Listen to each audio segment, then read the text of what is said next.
I'm Craig Kenneth, a relationship coach and a psychotherapist. Every relationship is different, and every breakup is different. Work with me, and you'll get professional help on your situation. Just click on the link in the description below, or go to my website, askcraig.net.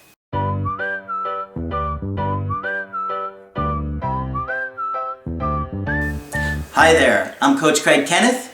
I'm Coach Margaret. And today we're going to be talking about don't love someone at any cost. Okay, important. Yes, very important. Because oftentimes we want to be with somebody so badly that we will completely ignore everything about the situation. We'll ignore if they mistreated us, ignored us, cheated on us, lied to us, betrayed us, whatever, because we want to be with them. Yes. And it's not good to put yourself in that situation. Nor will it last over time. No, because if you don't respect yourself and you allow somebody to mistreat you repeatedly, they're not going to love you. They're going to look at you like a doormat, and they're going to lose respect for you. Yes. And I have found that respect and love go hand in hand. Yes, you can't have one without the other. So what happens is that if you grew up in a situation where you are constantly putting your own feelings to the side, ignoring your needs in order to make your partner happy, or in that case your parents happy. Or to keep your parents happy, or to keep the peace, or to keep them from getting upset. Then when you do it in your romantic relationships, it's simply not going to last. They're going to lose respect for you. They're not going to be able to be with you because they're going to look down on you. Yes. They're going to be like, no matter what I do, you tolerate it. Right. And they really lose respect for that. Yes. So I thought it was important that you understand that you don't want to love somebody at the cost of hurting yourself. Right. Don't gamble more than you can afford to lose. Don't give away more than you can afford to lose. Yeah. Yeah. So I've got a good email coaching today that I think is going to help you guys see what I'm talking about. So they said, "Hi Coach Craig Kenneth, thanks so much for all your videos. They have helped me. I am in a deep depression and anxiety. My animals are the only thing that has kept me here." Thank God for the animals then. Yeah. She said, "Sorry for such a long letter. I have more to say, but I tried to keep it to a minimum. I didn't have enough money for a Skype, as this was almost a full week's pay. Wow. But for this, you are worth it. Please, please help me." Oh, of course. So I felt that this would be a good one to share with people. I mean, it's really nice to hear that she felt it was really worth it. Okay. So let's see what's going on here. She says, "I met my boyfriend in 2010. We dated for almost 7 years. 7 years. I met him when I was 17 through his older brother and his brother's girlfriend. He was 18, I was 17. I was in a toxic relationship at the time. I left that relationship and got back with Steve about 6 months after I met him." Okay? "We lived together for at least 6 years. We were never engaged. We sadly had 5 pregnancies, but lost all 5 babies. Oh, dear Lord. Massive amounts of trauma. Oh, yeah. I was 18 when I first felt pregnant. The first 2 I needed a D and C for because our baby would not pass naturally. Oh. I almost died by hemorrhage with the bet. second baby. The third baby I miscarried naturally. The 4th baby sadly passed away at almost 19 weeks. Terrible. Terrible. I mean, what she's gone through is just horrible at this point. In 2013, I had to give birth to him, and 3 years ago, in 2014, we had the choice to give birth to our 5th while alive at 18 weeks, but we decided to keep him and see if he could make it to 20 weeks, so they could try and save him. Sadly, he passed at 19 weeks gestation. So you'd second guess yourself forever. Oh, Did I yeah. make the right decision? Just absolutely horrible. I can't even imagine.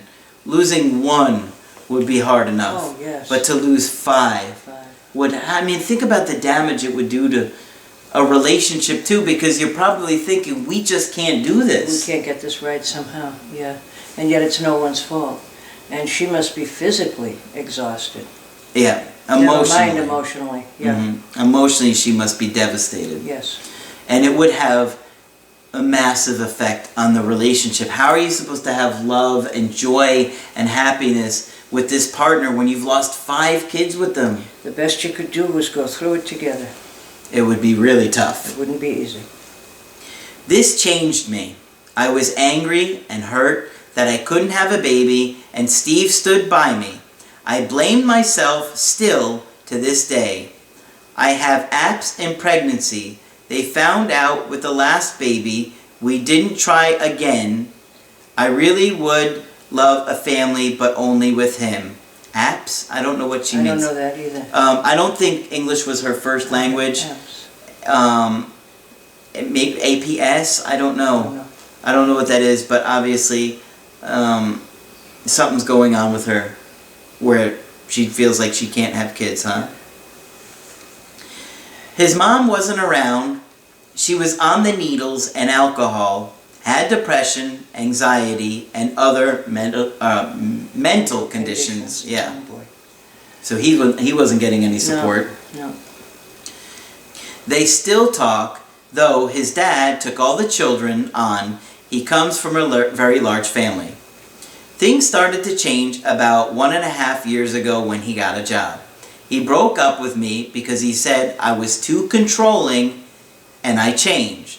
I have done stuff wrong in the relationship, but he started to not want to be around me and leaving, ignoring me, telling me to kill myself. Oh my God, and she suggests earlier that she's thought about that. It's the animals that are keeping me here. Mm-hmm. Wow. Calling me every name you can think. So he's blaming her for the tragedies here, I think. And she's taking that blame. Yes, she is. But now it's become abusive.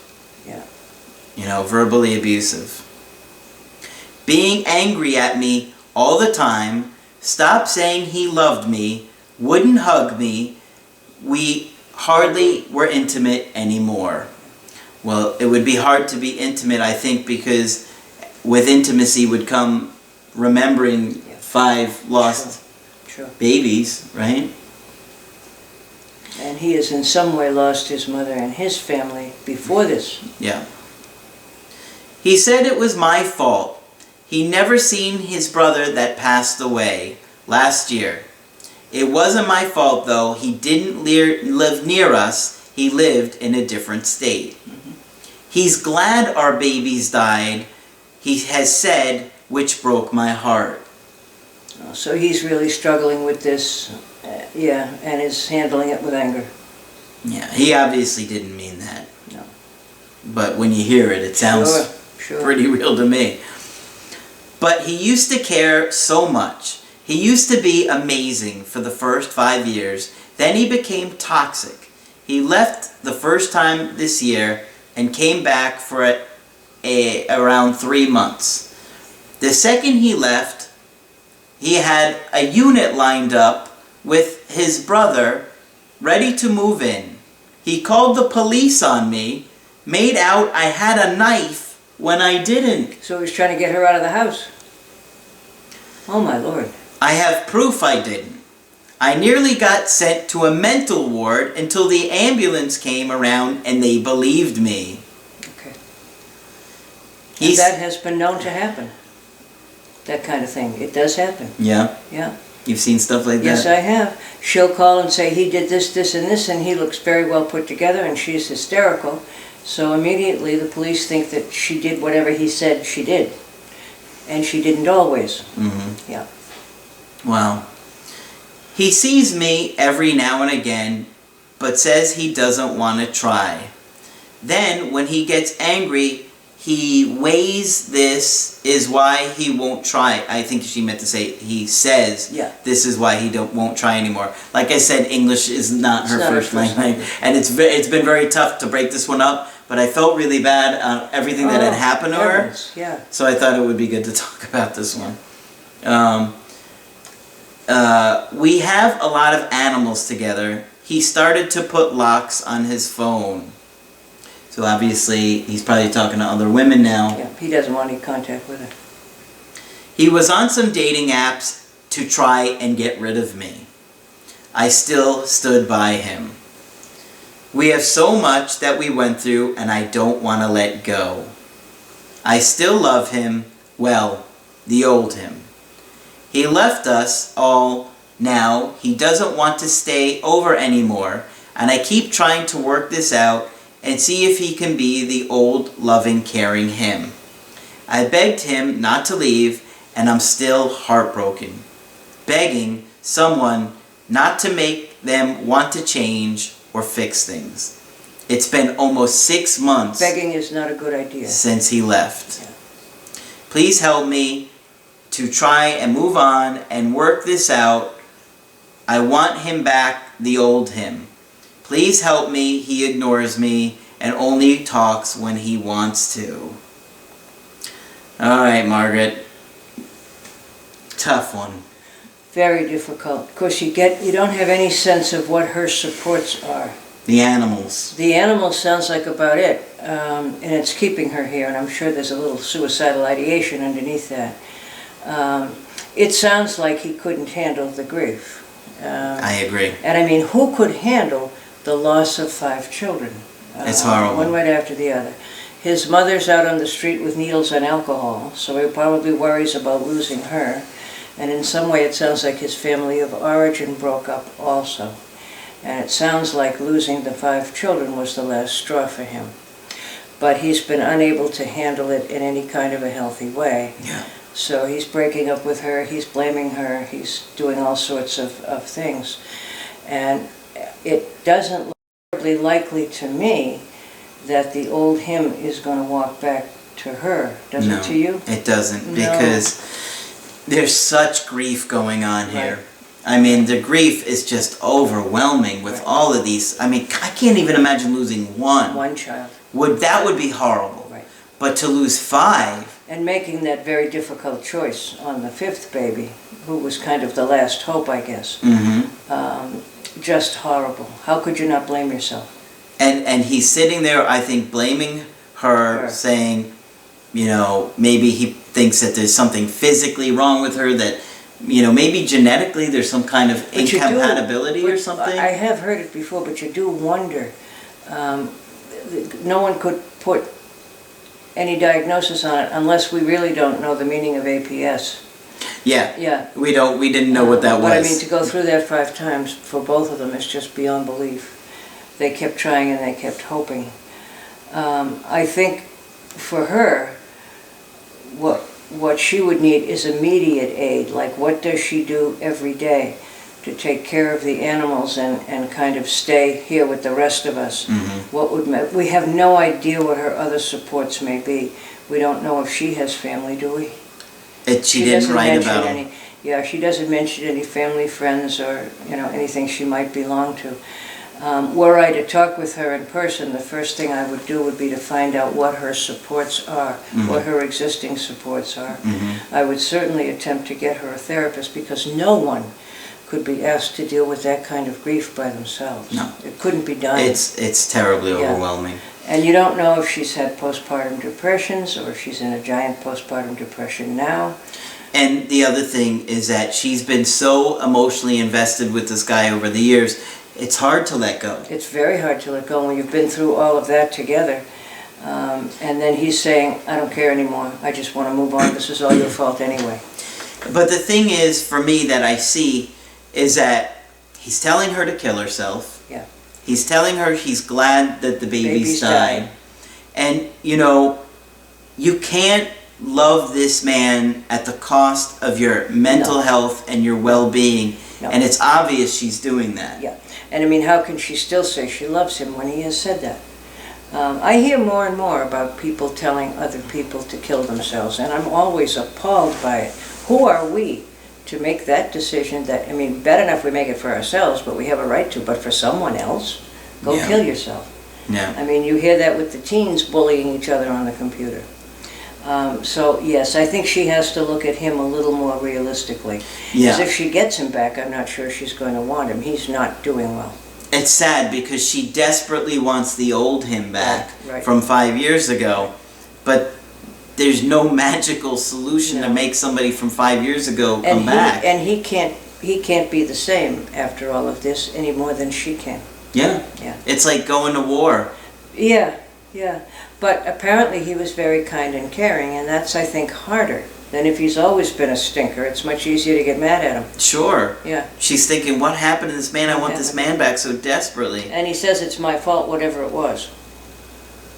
His fault or hers? Well, he's saying it's her fault. Yeah, exactly. And so... and she's, I think, to some extent taking that in.